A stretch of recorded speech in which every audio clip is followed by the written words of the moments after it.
Mobile tower लगाने का क्षेत्रवासियों ने किया विरोध। विद्यानगर निवासी नगर पालिका के ठेकेदार द्वारा मोबाइल टावर लगाने का विरोध क्षेत्रवासियों द्वारा किया जा रहा है। मंगलवार को क्षेत्रवासियों ने एसडीएम और बिरलाग्राम थाने में आवेदन दिया। एसडीएम ने मोबाइल टावर का काम रुकवाने का आश्वासन क्षेत्रवासियों को दिया। नगर पालिका से आदमी आए थे महोदय, विद्यानगर गली नंबर 2 में श्रीमान अनिल जी सोन के मकान के ऊपर अवैध मोबाइल टावर का निर्माण किया जा रहा था, जिसके संबंध में हमने एसडीएम साहब को आवेदन दिया था। उसके बाद वहाँ से उन्होंने मौका मुआयना किया, पेपर मांगा, उन्होंने पेपर देने से शाम को 7 बजे अशोक परमार आपको दिखा देंगे, तब तक कोई विद्यानगर निवासी नगर पालिका के ठेकेदार अनिल सोन द्वारा कमजोर दीवार पर तीसरी मंजिल पर मोबाइल टावर लगाया जा रहा है, जिसके विरोध में क्षेत्रवासियों ने मोर्चा खोल दिया। मंगलवार को ज्ञानेंद्र सिंह के नेतृत्व में क्षेत्रवासियों ने एसडीएम आशुतोष गोस्वामी से गुहार लगाई। एसडीएम ने बताया कि नगर पालिका और अनुविभागीय कार्यालय द्वारा मोबाइल टावर कंपनी को किसी भी तरह की अनुमति नहीं दी गई है, लेकिन कंपनी के कर्मचारी कलेक्टर कार्यालय से अनुमति जारी होने की बात कह रहे हैं। उनके दस्तावेज आने के बाद आपको उपलब्ध करा दिए जाएंगे। तो सर वो पेपर लेकर के हम लोग आप जा सकते हैं, आप स्वतंत्र हैं। वो पेपर तो आप कोर्ट भी जा सकते, बिल्कुल मिलेगा, आपको कॉपी मिलेगी। आप अपना नंबर नोट करा दीजिए। नंबर सर इसमें भी एप्लीकेशन जो हमने दिया था ना आपको, आप नंबर नोट यहाँ पे अलग से करा दीजिए। मैंने उसको अभी आपके सामने फोन किया था कि आप उनको डॉक्यूमेंट्स लेके जाओ। वो क्या किया, डॉक्यूमेंट्स लेके चला गया। दिखाया जरूर था उसने, जो मैं चीजें बोल रहा हूँ डॉक्यूमेंट्स लेके बोल रहा हूँ, वो लेके चला गया। लेकिन उसको मैंने वापस बुलवाया, जिससे आप लोग ठीक है,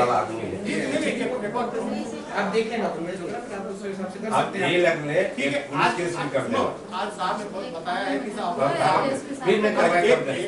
अनुमति दे रहे हैं ये साहब, उसके हिसाब से साहब ने अभी क्या बोले ना, जो साहब वहाँ पे आदमी भेज रहे हैं, नगर पालिका की टीम भेज रहे हैं, वहाँ काम रुकवा रहे हैं। अगर काम रोकता है तो ठीक है, नहीं तो फिर साहब को अपन कल परेशान करेंगे, साहब काम नहीं होगा। फिर साहब के पास को आना पड़ेगा। एक केस भी करना जरूरी है। ताला लगवा देना, कानून कार्रवाई करना है तो कानून से चलना है। ताला लग जाएगा ये बात तो सही नहीं तो अपने को कलेक्टर साहब के पास चलना पड़ेगा।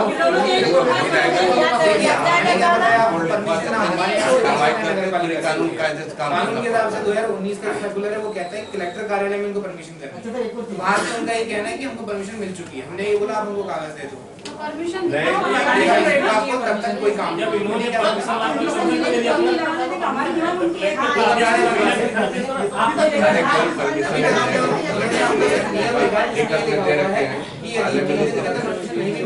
घर में आप बनाते हो तो उसकी स्वयं मानेंगे परमिशन मिल चुकी है, क्योंकि उसमें हाईकोर्ट वगैरह के निर्णय लगे हुए थे कि कोई भी टावर से रेडिएशन से नुकसान, सुनिए आप, कोई भी रेडिएशन से नुकसान नहीं होता किसी को। ऐसा होता तो दिल्ली मुंबई में तो हर इतने में टावर लगा हुआ है, सब लोग मर जाते हैं। ऐसा नहीं है, हमने वो मुझे दिखाए थे लिखित में, यदि मेरे पास आपको वो भी दिखा देता, लेकिन वो यहाँ छोड़ के नहीं गए। उनका ने बोला वो डॉक्यूमेंट्स मेरे को आदेश की कॉपी चाहिए, अनुमति की कॉपी, वो दिलवा देंगे। ठीक है, बाकी नियम कानून तो ठीक है, आप ही हम लोग भी जनता है। बिल्कुल बिल्कुल ठीक है, चलो। क्षेत्रवासियों ने भी एसडीएम से कह दिया कि यदि स्थानीय प्रशासन मोबाइल टावर लगाने से रोकने में स्वयं को असमर्थ समझ रहा है तो हमारे लिए न्यायालय का दरवाजा खुला है। क्षेत्रवासियों ने बिरलाग्राम थाने में भी मोबाइल टावर के विरोध में ज्ञापन सौंपा। ज्ञापन सौंपने के दौरान बड़ी संख्या में क्षेत्र की महिलाएं व पुरुष मौजूद थे। विद्यानगर गली नंबर 2 वार्ड नंबर 25 के रहवासी सब यहाँ पर आए हुए हैं। हमारे गली नंबर 2 में अनिल सोन नाम का एक ठेकेदार है नगर पालिका का, उसने अपने मकान पर 9 तारीख को रातों रात एक मोबाइल टावर बनाने का काम शुरू कर दिया है, जिसकी आपत्ति इन लोगों ने 10 तारीख को पूरे रहवासियों ने मिलकर यहाँ एसडीएम साहब को दिए। अभी तक कोई कार्रवाई नहीं हुई, अंदर ही अंदर उसका काम चालू है।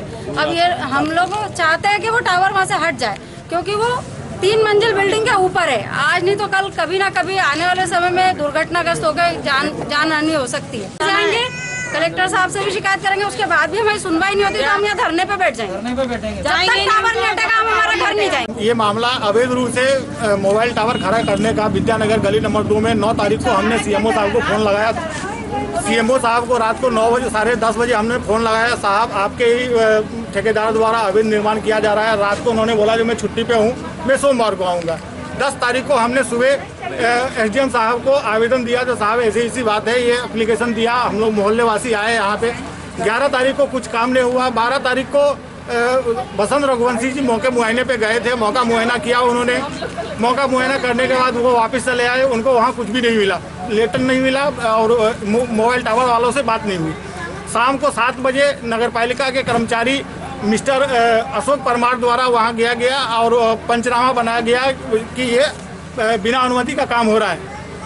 उसके बाद यहाँ से अभी उन्होंने क्या किया, कल पूरे अगल बगल के साइन करवा लिए, बाहर मतलब हम यहाँ बाहरी वालों से साइन करवा लिया उन्होंने, जो हमको आपत्ति नहीं है। मतलब हम सिगरेट यहाँ पियेंगे, आपत्ति उनको नहीं है।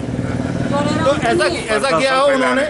उसकी कॉपी भी हमने वहाँ मांगा, नगर पालिका भी मांगा है हमने, जो हमको उसकी कॉपी दिया जाए, जो हम बिना अनुमति का काम हो रहा है। अभी सीएमओ साहब बोल रहे हैं, एसडीएम साहब बोल रहे हैं कि हमको वो आवेदन दिखा चुका है जो अनुमति प्राप्त है कलेक्टर साहब से। तो हमने उनकी कॉपी मांगी है, जो साहब कलेक्टर साहब की अनुमति की प्राप्ति की कॉपी हमको दिया जाए। हम लोग कलेक्टर साहब के पास जाएंगे, आपसे नहीं होगा तो कलेक्टर साहब के पास जाएंगे। वहाँ अभी ऐसा उन्होंने बोला। ये तो आपका पक्ष हो गया सर कि आप एसडीएम से मिल लिए, कलेक्टर से मिल लिए, सीएमओ से मिल गए। ये तीनों जगह आपकी समस्या का समाधान नहीं होता है, तो क्या न्यायालय में इसको चुनौती देंगे आप? जी हाँ, हेल्पलाइन में भी कंप्लेंट कर चुके हैं। मैं आपका राम सिंह, क्या समस्या है? टावर छत के ऊपर टावर लगा रहे हैं। हाँ।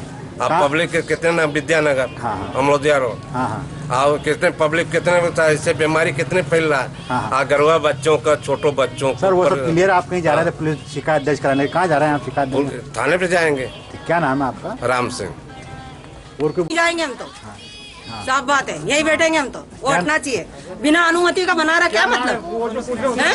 क्या नाम है? राधा भाई, राधा हड़ा। उनका नाम अनिल सोनी। छोटे से बच्चे को कड़कड़ाती सर्दी के अंदर आप यहाँ पे लेके पहुँचे, ऐसी क्या समस्या आ गई आपके पास?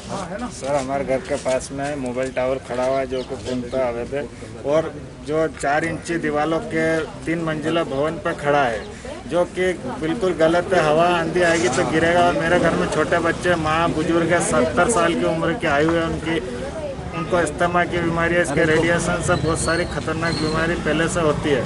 यह हमको नॉलेज में है। क्या नाम? Madhya Pradesh civil supply corporation के प्याज खरीदने के एवज में चेक बाउंस होने के मामले में पुलिस ने फर्म के एक व्यक्ति को शाजापुर से गिरफ्तार किया है, जिस पर 6 लाख रुपए की धोखाधड़ी करने का आरोप है। पुलिस ने आरोपी को गिरफ्तार कर न्यायालय में पेश किया। सर 2017 में एक आरोपी फरार हुआ 420 के मामले में मंडी क्षेत्र। जी क्या है कि 2017 में समर्थन मूल्य पर कृषि मंडी नागदा से सूरत ट्रैक्टर्स एंड कॉम्प्लेक्स द्वारा इंदौर द्वारा एक प्याज खरीदी की गई थी 11 लाख के करीब। और उस टाइम फूड इंस्पेक्टर जो भी थे, जो आरोपी था, उसने अपने 5 लाख रुपए नकद दे दिए थे, 6 लाख का चेक दिया था। चेक हो गया था बाउंस। तो उनके द्वारा कृषि मंडी द्वारा बताया कि भाई चेक बाउंस हो गया, पैसे जमा करो। तो उसने पैसे जमा करने से मना कर दिया। तो उस दौरान अपराध पंजीबद्ध किया गया था 420 और 409 का आईपीसी का अपराध पंजीबद्ध किया गया था। और जो पता इसने यहाँ पे लिखाया था, सूरज ट्रैक्टर्स एंड मोटर्स इंदौर का, एबी रोड इंदौर का, तो वहाँ पे तो इसकी फर्म ही बंद हो गई थी।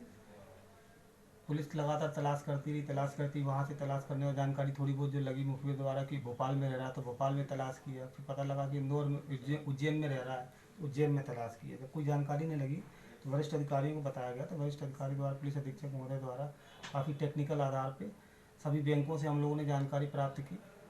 बैंकों से जानकारी प्राप्त होने के बाद फिर अपना उज्जैन से प्राप्त करने के बाद फिर एडिशनल साहब, एसपी साहब के मार्गदर्शन में फिर शाजापुर पुलिस पहुंची। शाजापुर में बैंकों में तलाश किया, इसके खातों से जानकारी प्राप्त की। तो एक्सिस बैंक में इसका खाता प्राप्त हो गया। एक्सिस बैंक में जो खाता था उसका पता उसने लोकल शाजापुर का ही बता रखा था। लेकिन वहाँ से जब पुलिस वहाँ पहुँची, जो मूलतः जो पता लिखा था उसने शाजापुर लोकल का, वहाँ पहुँची तो पता चला कि यहाँ पे किराए पे रहता था। तो किराए पे मकान मालिक से बातचीत की तो मकान मालिक ने थोड़ा सा अंदाज़ बताया कि एक गांव है पास में धाराखेड़ी में रह रहा है इस नाम का व्यक्ति। तो पुलिस वहाँ तलाश करते करते वहाँ पहुँची धाराखेड़ी में भी जानकारी लगी। परिवार वहीं घर के सामने पुलिस ने पूछताछ की थी, वो परिवार वालों ने मना कर दिया, नहीं यहाँ इस नाम कोई व्यक्ति नहीं। हमारे यहाँ जो सब इंस्पेक्टर और प्रशांत गुंजाल और आरक्षक तांबे जो गए हुए थे, तो उन्होंने बहुत हिकमत अमली से बच्चों से, छोटे छोटे बच्चों से पूछताछ की कि ये व्यक्ति कहाँ रहते हैं, राजेश दा नाम के।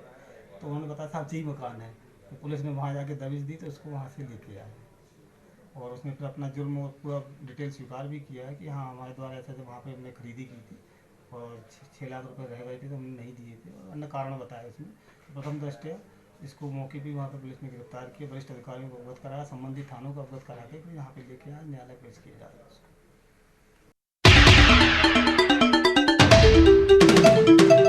श्री राम मंदिर निर्माण अभियान समिति की बैठक रखी गई, जिसमें सह कार्यवाह संतोष शर्मा ने अयोध्या का श्री राम जन्मभूमि मंदिर जन जन की आस्था के साथ राष्ट्र का प्रतीक है। मंदिर निर्माण में प्रत्येक व्यक्ति का सहयोग आवश्यक है, चाहे वह नींव हो या शिखर। मंदिर निर्माण में हमें हर व्यक्ति का भाव जागृत करना है। मंदिर निर्माण में प्रत्येक हिंदू का संकल्प है, इसलिए प्रत्येक हिंदू की भव्य मंदिर निर्माण में सहभागिता होनी चाहिए। नगर की सबसे बड़ी भगत सिंह बस्ती में 10 मोहल्ला समिति बनाई गई है। भगत सिंह बस्ती के प्रत्येक समिति के 15 सदस्य होंगे।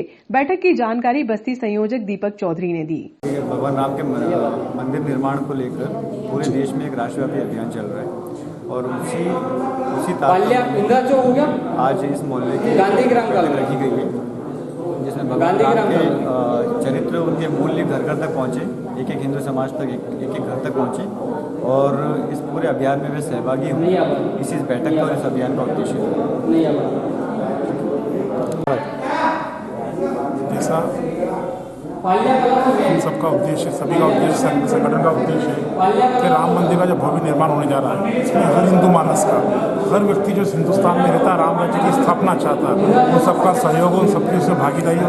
जब भी भविष्य में भव्य मंदिर दिखे तो हर समाज के व्यक्ति को लगे इसमें हमारी किसी न किसी रूप में, चाहे वो संवैधानिक रूप में, वो आर्थिक रूप में, किसी भी रूप में इस समाज का उस मंदिर में सहयोग हो। यही प्रमुख उद्देश्य है। संपूर्ण राष्ट्र में, संपूर्ण भारत में इस अभियान को चलाया जा रहा है। उसी तारतम्य में भगत सिंह बस्ती के अंदर आज महत्वपूर्ण बैठक थी। अब इस कार्य को धरातल पर लेकर इसको अंजाम देने की भूमिका संगठन ने तय की है।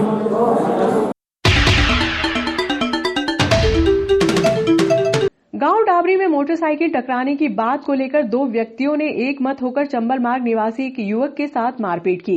पुलिस ने फरियादी की शिकायत पर 2 आरोपियों के खिलाफ प्रकरण दर्ज किया।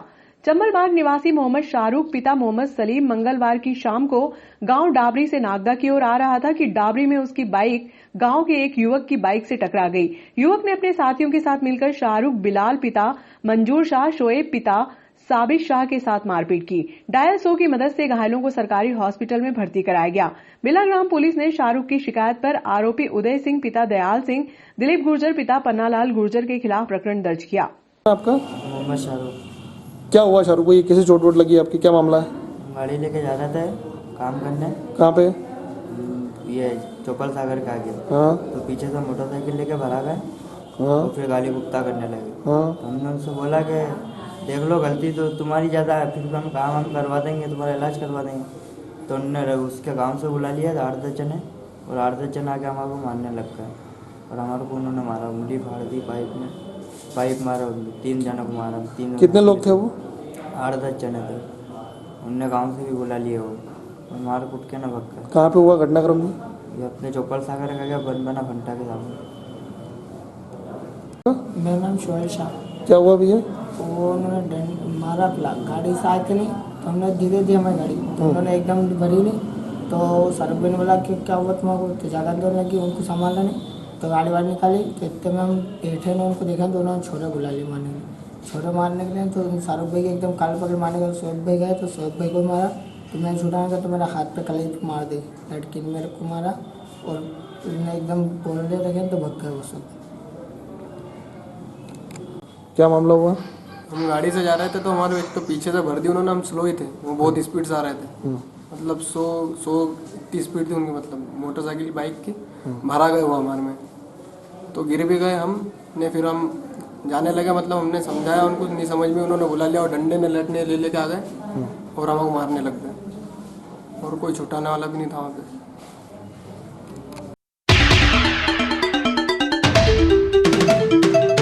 में लगातार उतार चढ़ाव के बाद आखिरकार ठंडक का एहसास शुरू ही हो गया। पिछले 3 दिनों से अचानक तेज सर्द हवाएं चलने लगी हैं। ऐसे में रात के समय तो ठंडक थी ही, सुबह के समय भी धुंध छाई रहती है। इस दौरान हवाएं भी तेज चल रही हैं। अचानक मौसम में हुए बदलाव से हर वर्ग प्रभावित हुआ। उत्तर पूर्व की ओर से आ रही सर्द हवाओं की अचानक रफ्तार बढ़ गई।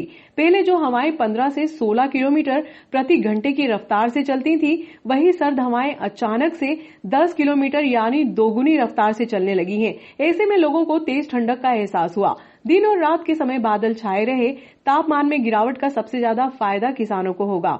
फसलों को पर्याप्त नमी मिलेगी, इससे पौधों की ग्रोथ भी अच्छी होगी। इसके साथ ही आसमान से बादल साफ होने के कारण इल्लियों का प्रभाव भी कम होगा।